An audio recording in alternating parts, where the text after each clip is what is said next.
Hello friends, Assalamu alaikum and vanakkam. Welcome to Ya's cooking channel. இன்னைக்கு அவரைக்கொட்டையை வச்சு சூப்பரான ஒரு சைட் டிஷ் ரெசிபி தான் फ्रेंड्स பார்க்க போறோம். வாங்க பார்த்தலாம். இந்த கிரேவி வந்து சிக்கன் கிரேவி விட சூப்பரா இருக்கும் फ्रेंड्स. வாங்க எப்படி செய்யறதுன்னு சொல்லிட்டு பார்த்தலாம். ஒரு குக்கர் அடுப்புல வச்சிட்டு தேவையான அளவு எண்ணெய் ஊத்திக்கலாம். ஒரு 3 டேபிள்ஸ்பூன் அளவுல எண்ணெய் ஊத்திருக்கேன். அதோட 1/2 டீஸ்பூன் அளவுல சோம்பு சேர்த்திக்கலாம்.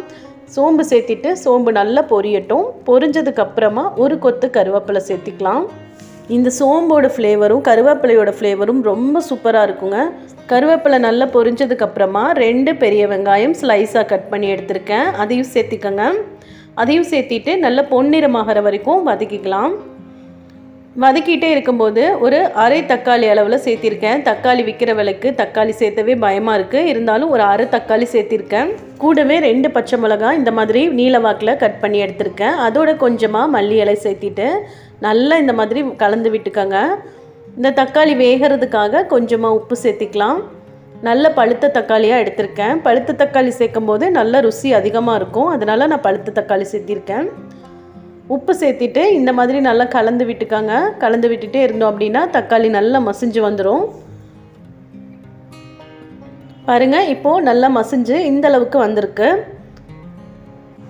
நல்லா இந்த அளவுக்கு மசிஞ்சு வந்துருச்சு.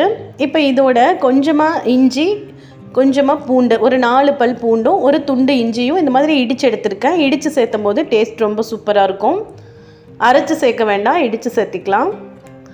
நம்ம இடித்து சேர்த்த இந்த இஞ்சி பூண்டும் நல்லா இந்த மாதிரி ஃப்ரை ஆகிருக்கு. இப்போ அடுத்ததாக காரத்துக்கேற்ப 1 ஸ்பூன் அளவில் மிளகாத்தூள் சேர்த்திருக்கேன். உங்களோட காரத்துக்கு தகுந்த மாதிரி நீங்கள் சேர்த்திக்கங்க. அதோட 1 ஸ்பூன் மல்லித்தூள் சேர்த்திருக்கேன். அதோட கொஞ்சமாக மஞ்சள் தூள், கொஞ்சமாக மிளகுத்தூள் சேர்த்திருக்கேன். இது எல்லாத்தையும் சேர்த்து நல்லா இந்த மாதிரி கலந்துக்கலாம். மசாலா எல்லாம் எண்ணெயில் நல்லா வதங்கிருச்சு. கடைசியாக 1 ஸ்பூன் அளவில் சிக்கன் பவுடர் சேர்த்திருக்கேன். சிக்கன் பவுடர் இல்லைன்னா கரம் மசாலா, கறி மசாலா அந்த மாதிரி கூட சேர்த்திக்காங்க.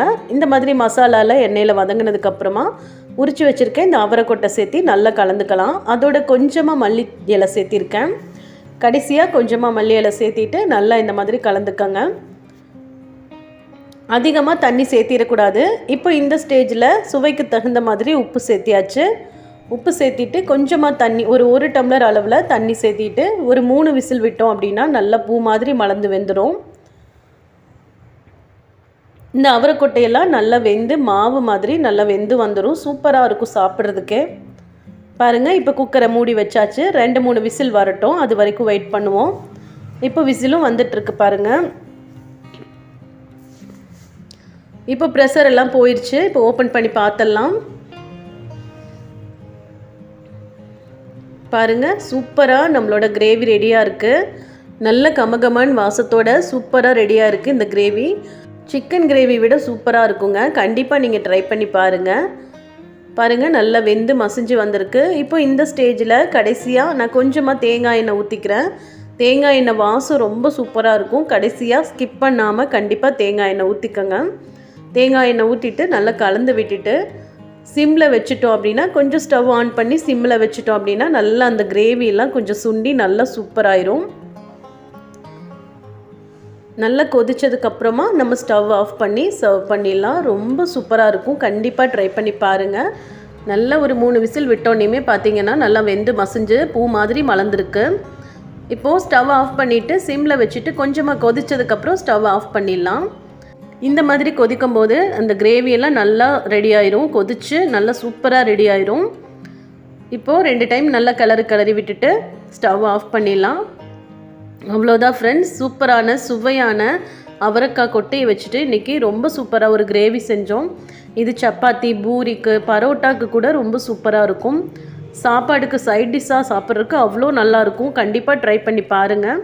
இந்த டிஷ் பிடிச்சிருந்துச்சுன்னா வீடியோக்கு ஒரு லைக் கொடுத்துட்டு ஷேர் பண்ணிடுங்க. மறக்காமல் நம்ம சேனலை சப்ஸ்கிரைப் பண்ணிக்கோங்க. தேங்க்ஸ் ஃபார் வாட்சிங்.